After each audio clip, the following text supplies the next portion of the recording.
The potential penalties for these charges are significant and are as follows. First-degree charges carry a sentence of 10 to 20 years in state prison and a fine of up to $200,000. Second-degree charges carry a sentence of 5 to 10 years in state prison and a fine of $150,000. The crime of racketeering also exposes criminal defendants to additional financial penalties, including the forfeiture of ill-gotten proceeds from their criminal activity, which, as the indictment makes clear, the state intends to seek in this case.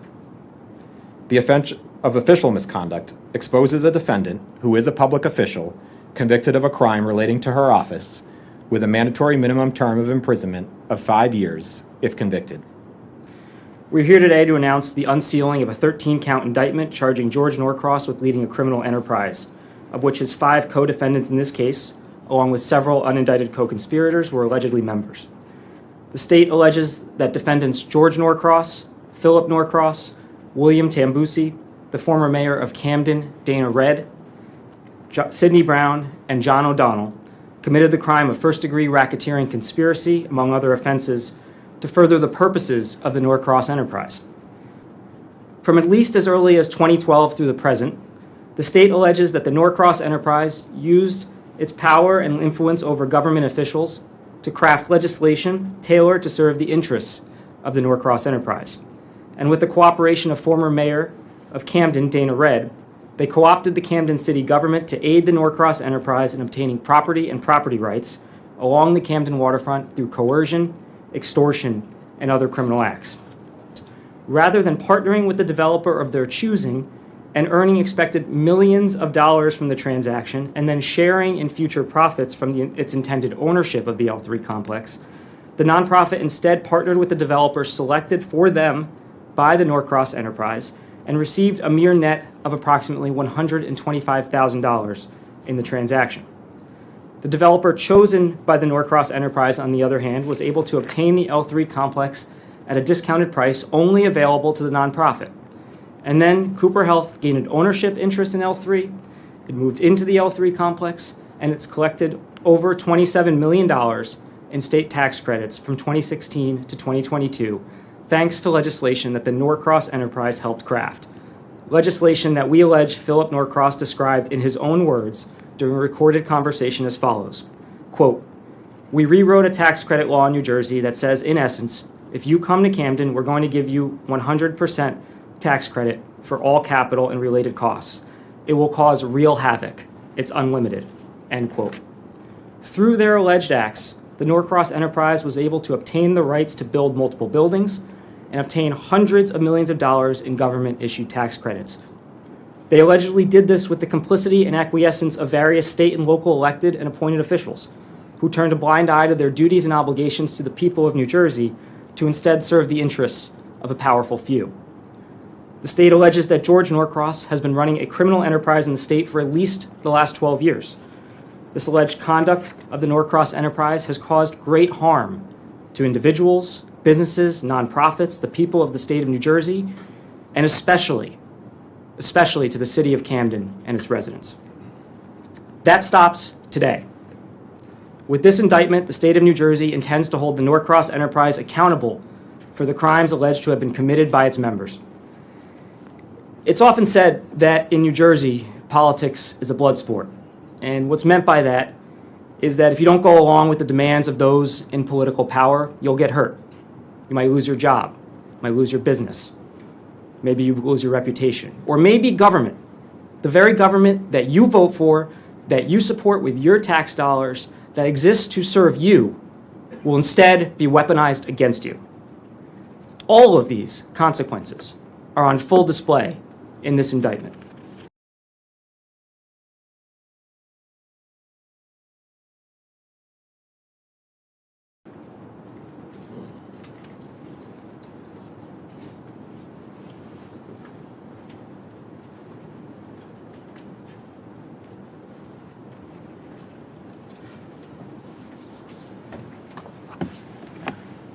Good afternoon. Thank you all for being here today. Joining me at the podium are First Assistant Attorney General Lindsay Rotolo, Executive Director of the Office of Public Integrity and Accountability, Drew Skinner, as well as the founding and outgoing Executive Director of the Office of Public Integrity and Accountability, Tom Eichert. Along with us today are many of the members of the investigation and prosecution team responsible for the case that I'm about to discuss.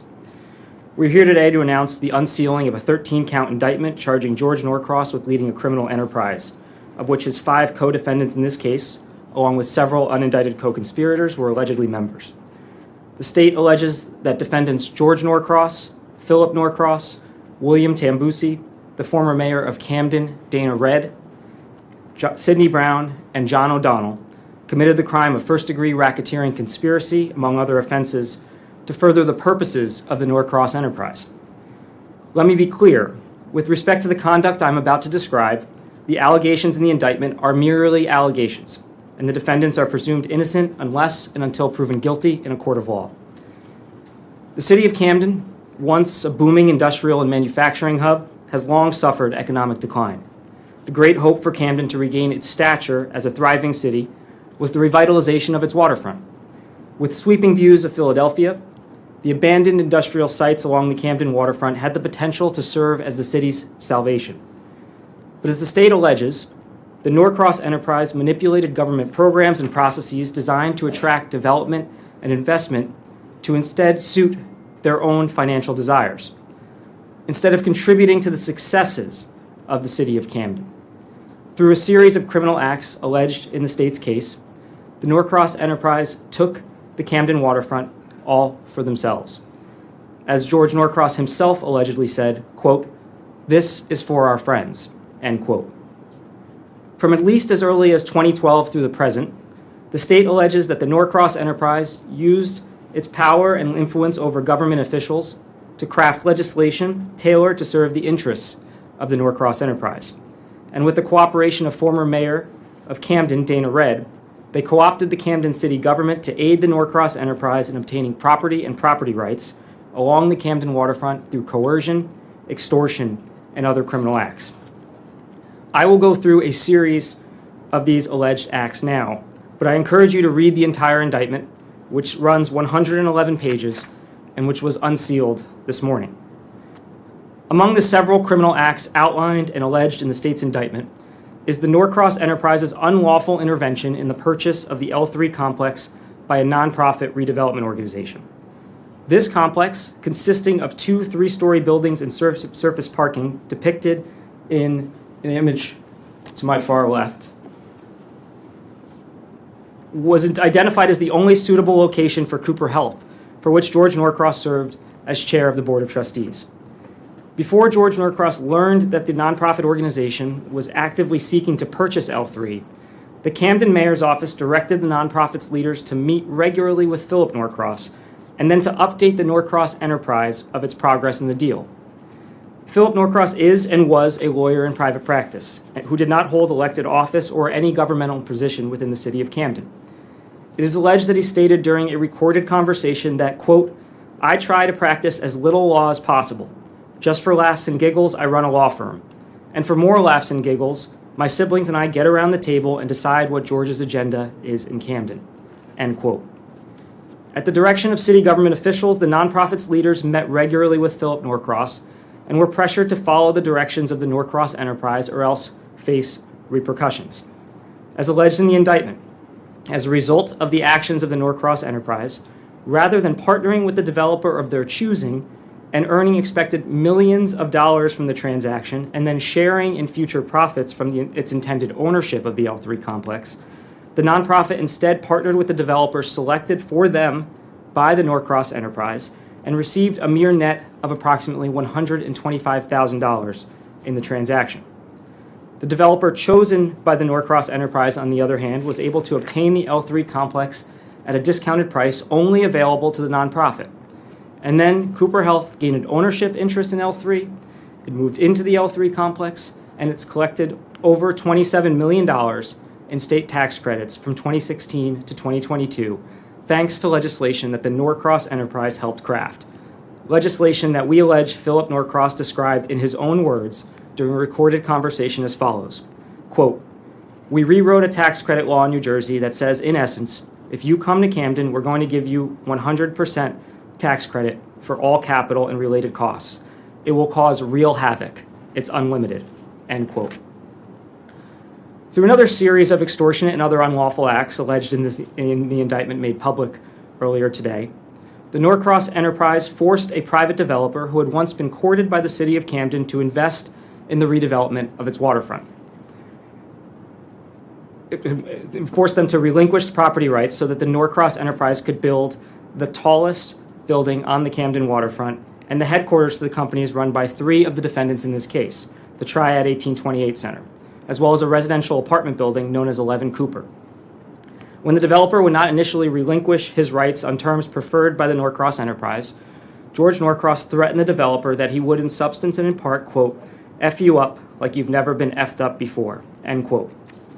And he told the victim developer that he would make sure that the developer would never do business in Camden again.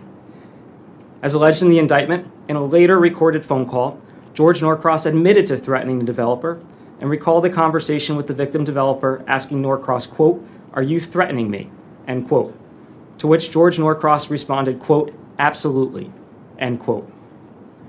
In addition to George Norcross's direct threats, the Norcross enterprise conspired to have the Camden Redevelopment Agency file a court action to take the extraordinary step of government condemnation of the victim developer's rights in order to gain leverage in their private negotiations.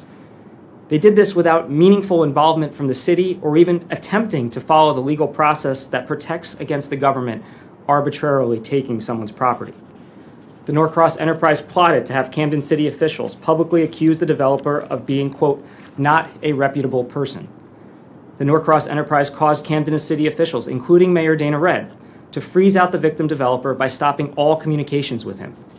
And the Norcross enterprise plotted to use the Camden government to damage an unrelated project in which the victim developer was already heavily invested, which George Norcross allegedly described on a recorded call as, quote, another point of attack on this putz, end quote.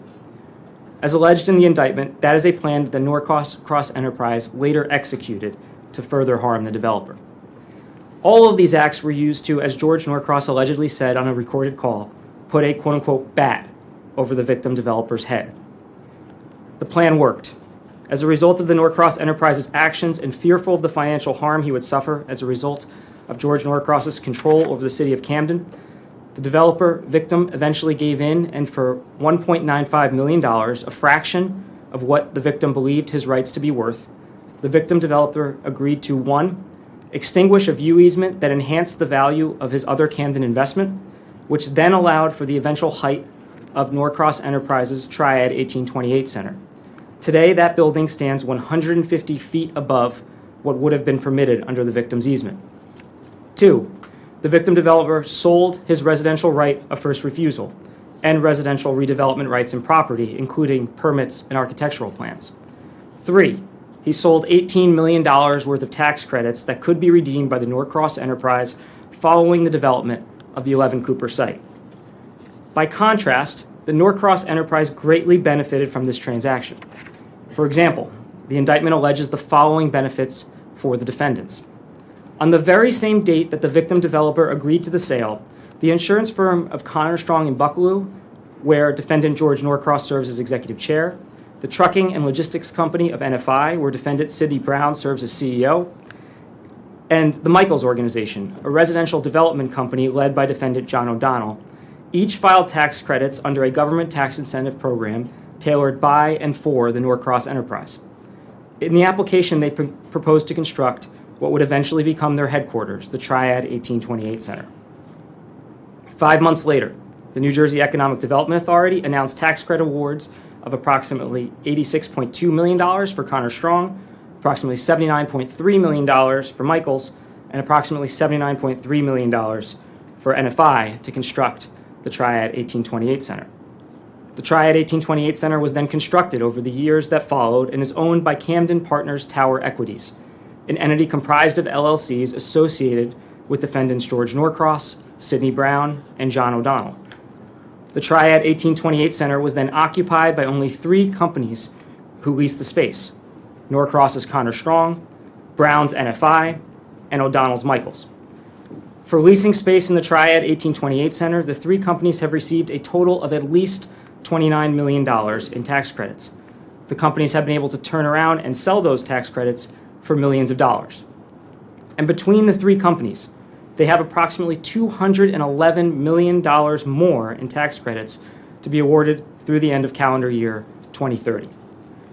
In addition, thanks to the victim developer giving up his residential right of first refusal, an entity owned by George Norcross, John O'Donnell, and Sidney Brown was able to construct the 11 Cooper residential building and obtain more than $3.5 million in tax credits to date. In addition to the aforementioned criminal acts, the 111-page indictment unsealed today details other criminal acts members of the Norcross enterprise conspired to commit in order to further the purposes of the enterprise. The alleged objects and purposes of the Norcross enterprise included, but were not limited to, the following: preserving and enhancing the power, reputation, and profits of the Norcross enterprise, protecting and promoting the reputation and political power of the leader of the enterprise, George Norcross, by, among other means, controlling access to the local political party apparatus, directing appointments to government positions, and using influence and control over government agencies to cause opponents to lose government contracts. Enriching and rewarding the Norcross enterprise members and allies through political endorsements, appointments to public positions, influencing government contracts, and placement in lucrative private sector jobs.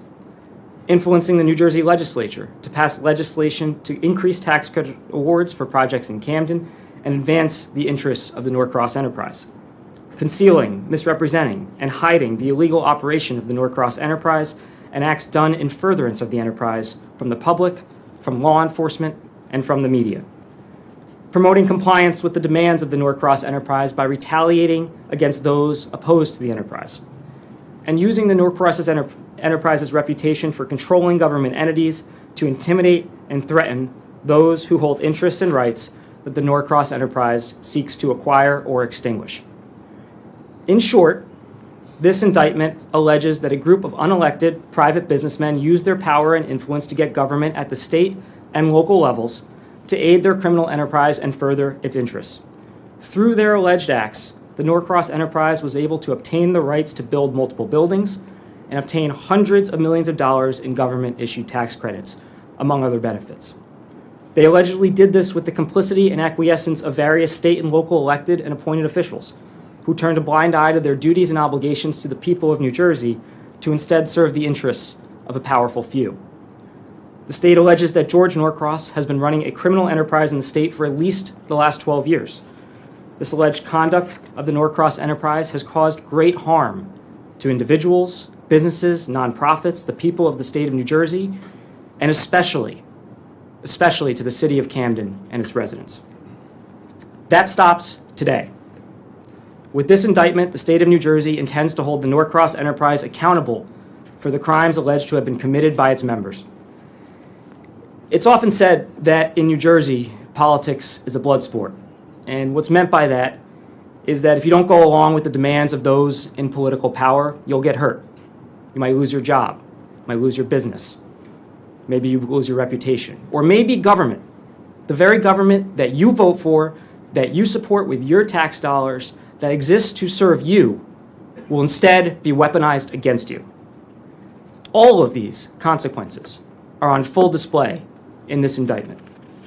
But there is nothing inherent in our state's culture that requires us to accept politics and government that functions in this way. And as we show clearly in this indictment, there's nothing legal about it either. Now, as Attorney General, I have the great privilege of working every day with the career public servants who make up the Department of Law and Public Safety. The team involved in investigating and prosecuting this case exemplifies the dedication and selflessness at the foundational core of what it means to be in public service. I cannot recognize everyone involved with this investigation individually, but I would like to take a moment to recognize and thank a few individuals integral to the investigation and prosecution of this matter. This team has been led by Executive Director of the Office of Public Integrity and Accountability, Drew Skinner, as well as founding and outgoing Director of OPIA, Tom Eicher. He's been incredibly instrumental in supporting the team as my first assistant, Lindsay Rotolo. And I want to thank the prosecution team, led by Deputy Director Michael Breslin, Assistant Attorneys General Andrew Wellbrook and Michael Grillo, Deputy Attorney General Adam Klein and Amanda Nini, as well as the entire investigation team, and specifically Sergeant Aaron Bancroft, Detective Ryan Vivarelli, and State Investigator Paul Donahue of OPIA, Detective Sergeant Ryan Gillespie of the New Jersey State Police under the leadership of Colonel Patrick Callahan, Superintendent of the State Police. I also wish to acknowledge the contributions of others in the department, and especially the assistance provided by the Division of Criminal Justice, led by Director Stephen Furketic, Deputy Director Derek Neseskis, Chief Weldon Powell, OPIA Investigator John Zudik, and the many appellate attorneys involved in this matter. The team's devotion to the pursuit of justice and fearlessness in holding power to account is admirable. I would also like to thank the Federal Bureau of Investigations, both the Newark Field Office under the leadership of Special Agent in Charge James Dennehy, and the Field Office in Philadelphia under the leadership of SAC Wayne Jacobs. We are so grateful for the investigative collaboration in this case, and specifically the invaluable time and talents of the agents who worked on this case and the support of their supervisors. We're also grateful for the assistance provided by the United States Attorney's Office of the Eastern District of Pennsylvania under the leadership of U.S. Attorney Jacqueline Romero, as well as special thanks to First Assistant Nelson Thayer, and to the United States Attorney's Office for the District of New Jersey under the leadership of U.S. Attorney Philip Selinger. The prior legal and investigative work done by the Assistant United States Attorneys in their offices has been critical to our team's ability to hold the defendants accountable for alleged criminal conduct that spans more than a decade. This region's law enforcement community is unlike any other in the nation. The investigative and prosecutorial agencies in this state and in this region are devoted to the mission of pursuing justice and preserving public safety, and we support each other's cases in the process. I'm so grateful for the collaboration we encountered in this case, just as we do in every case we undertake here in New Jersey. I also want to acknowledge that law enforcement officers and prosecutors who investigate powerful people and people who violate the public trust often are unfairly scrutinized and criticized by the very people they're charged with investigating. These are people with access to government officials and influence over the media. It turns out that powerful people don't like being held accountable, and they use these attacks to try to deter us from doing this work. We see this every day on the national stage, and sadly, we see it here in New Jersey. But this department is built on a history of doing this work. It is in our DNA. The Division of Criminal Justice was created by the Criminal Justice Act of 1970, and it was created specifically so that the state of New Jersey had an agency capable of investigating and prosecuting complex criminal conspiracies perpetrated by powerful individuals.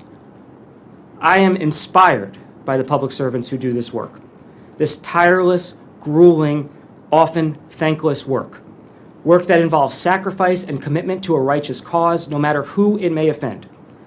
Today, these individuals have shown that the legacy of that founding law is alive and well in the state of New Jersey. And I want the women and men of the Office of Public Integrity and Accountability to know that I support them and that the state of New Jersey thanks them. The team that worked on this case consists of some of the finest public servants I have ever known, and I could not be prouder of them. So let today be a lesson for everyone in this state. We will never back down from doing the hard work necessary to do the right thing for the right reasons. We will never stop pursuing justice. When we say no one is above the law, we mean it. And we will continue to hold accountable anyone who violates the law to serve their interests above the public interests, no matter how powerful they may be. It's now my pleasure to turn over to Drew Skinner, Executive Director of the Office of Public Integrity and Accountability, to provide additional details on this case. Thank you, Attorney General Platkin. Before I begin, I want to briefly echo the general sentiments and thank the career prosecutors and agents working on this case for their incredible commitment to seeking justice in this matter. It's an honor to work alongside each and every one of you. I also want to thank and acknowledge Executive Director Tom Eicher, who's about to retire after an exemplary career of public service. I thank you for your leadership of this team. And more generally, I thank you for your work founding the Office of Public Integrity and Accountability, which I'm proud to lead today. I also share the Attorney General's gratitude towards our colleagues in the FBI and the United States Attorney's Offices for the Eastern District of Pennsylvania and the District of New Jersey. Today's charges are truly the result of an outstanding, collaborative team effort. I want to spend the next few minutes walking you through the charges contained in the indictment unsealed today. As General Platkin has already told you, the criminal enterprise that we have identified today is alleged to be led by George Norcross, who currently resides in the state of Florida. He is the executive chairman of the insurance firm Connor, Strong, and Bucklew, and chairman of the Board of Trustees for Cooper Health. Also charged are members of the Norcross enterprise, defendants Philip Norcross, an attorney and the managing shareholder and CEO of Parker McKay, a New Jersey law firm. Philip Norcross also serves on the board of Cooper Health and is the registered agent for the groups that own the Triad 1828 Center. He is a resident of Philadelphia, Pennsylvania. Defendant William Tambusi is an attorney and partner at the law firm of Brown and Connery. He is the longtime personal attorney to George Norcross.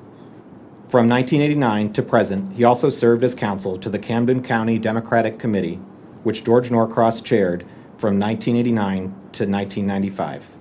Tambusi has also served as outside counsel to the City of Camden, the Camden Redevelopment Agency, Cooper Health, and Connor Strong. He is a resident of Brigantine, New Jersey. Defendant Dana Redd is currently the CEO of Camden Community Partnership, which was formerly Cooper's Ferry Partnership. She previously served as a member of the Camden City Council, the New Jersey Senate, and from 2010 to 2018, she was mayor of Camden. She is a resident of Sicklerville, New Jersey. Defendant Sidney Brown is the CEO of NFI, a trucking and logistics company. He also serves as a member of the board at Cooper Health and is a partner in the groups that own 11 Cooper and the Triad 1828 Center, among other things. He is a resident of Philadelphia, Pennsylvania. Defendant John O'Donnell has been in the executive leadership of the Michaels Organization, a residential development company, in a variety of roles, including COO, president, and CEO. He is also a partner in the groups that own 11 Cooper and the Triad 1828 Center. He has also served on the board of Cooper's Ferry Partnership at various times since 2018. He is a resident of Newtown, Pennsylvania. The indictment unsealed today contains 13 counts. Count 1 charges all 6 defendants with a first-degree racketeering conspiracy in violation of NJSA 2C41-2D. The pattern of racketeering activity alleged by the state includes violations of the Federal Hobbs Act, theft by extortion, financial facilitation of criminal activity, misconduct by corporate official, and conspiracy to commit these crimes.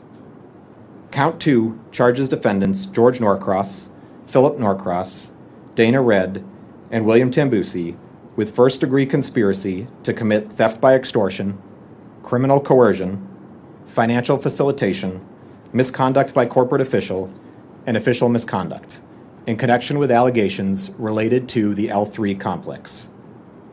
Count 3 charges all 6 defendants with first-degree conspiracy to commit theft by extortion, criminal coercion, financial facilitation, misconduct by a corporate official, and official misconduct in connection with allegations related to the Triad 1828 Center and 11 Cooper. Count 4 charges defendants George Norcross, Philip Norcross, and William Tambusi with second-degree conspiracy to commit theft by extortion and criminal coercion in connection with allegations related to the Radial Ops building. Counts 5 and 6 charge all 6 defendants with first-degree financial facilitation of criminal activity in connection with allegations related to the tax credits from the Triad 1828 Center. Counts 7 and 8 charge George Norcross, Philip Norcross, Dana Redd, and William Tambusi with first-degree financial facilitation of criminal activity in connection with allegations related to the tax credits from the L3 complex. Counts 9 and 10 charge all 6 defendants with first-degree financial facilitation of criminal activity in connection with allegations related to the tax credits from the 11 Cooper residential development. Count 11 charges defendants George Norcross, Philip Norcross, William Tambusi, and Dana Redd with second-degree misconduct by a corporate official in connection with allegations related to the Norcross's enterprises control, and operation of Cooper Health to promote the enterprise's criminal objects. Count 12 charges all 6 defendants with second-degree misconduct by a corporate official in connection with allegations related to the Norcross Enterprise's control and operation of Connor Strong and Buckaloo, NFI, the Michaels Organization, and entities called CP Residential GSGZ and CPT Equities in the furtherance and promotion of the enterprise's criminal objects. Finally, count 13 charges all 6 defendants with second-degree official misconduct in connection with allegations related to Dana Red's actions while she served as mayor of the city of Camden, and accomplice liability for the same. As a reminder, the assertions made in the indictment unsealed today are allegations, and all criminal defendants are presumed innocent until convicted by proof beyond a reasonable doubt at trial. The potential penalties for these charges are significant and are as follows. First-degree charges carry a sentence of 10 to 20 years in state prison and a fine of up to $200,000. Second-degree charges carry a sentence of 5 to 10 years in state prison and a fine of $150,000. The crime of racketeering also exposes criminal defendants to additional financial penalties, including the forfeiture of ill-gotten proceeds from their criminal activity, which, as the indictment makes clear, the state intends to seek in this case. The offense of official misconduct exposes a defendant who is a public official convicted of a crime relating to her office with a mandatory minimum term of imprisonment of 5 years if convicted. While today's indictment marks the important culmination of a years-long investigation, this is only one of the many cases my office is handling. Every day, we at the Office of Public Integrity and Accountability work with our law enforcement partners across the state to root out corruption and criminal activities that create distrust in government institutions and harm the communities we are sworn to protect and serve. Again, I'm so grateful for the work of this team and the many members of my office. And I am grateful to General Placken and First Assistant Rotolo for their leadership in and support of this important work. Attorney General, I turn it back to you. Hey, everybody, as I said earlier, we're going to take a couple of questions from the press. Andrew? Mr. Attorney General, two-part question. One, before just getting into some of the specifics of the indictment, what do you make of Mr. Norcross's presence in this room today, sitting here? And second, we have you alleged conduct dating back, I think, to 2012. Number of government agencies, public officials, private citizens, developers. How many conspirators, indicted and undicted, do you allege were involved in this period of activity? No comment on the first question. On the second, I refer you to the indictment, which again is 111 pages and lays out the full list of the conduct that we're charging. Nancy? Attorney General, you started out talking about the L3 deal and the fact that nonprofit developers were muscled out of that deal.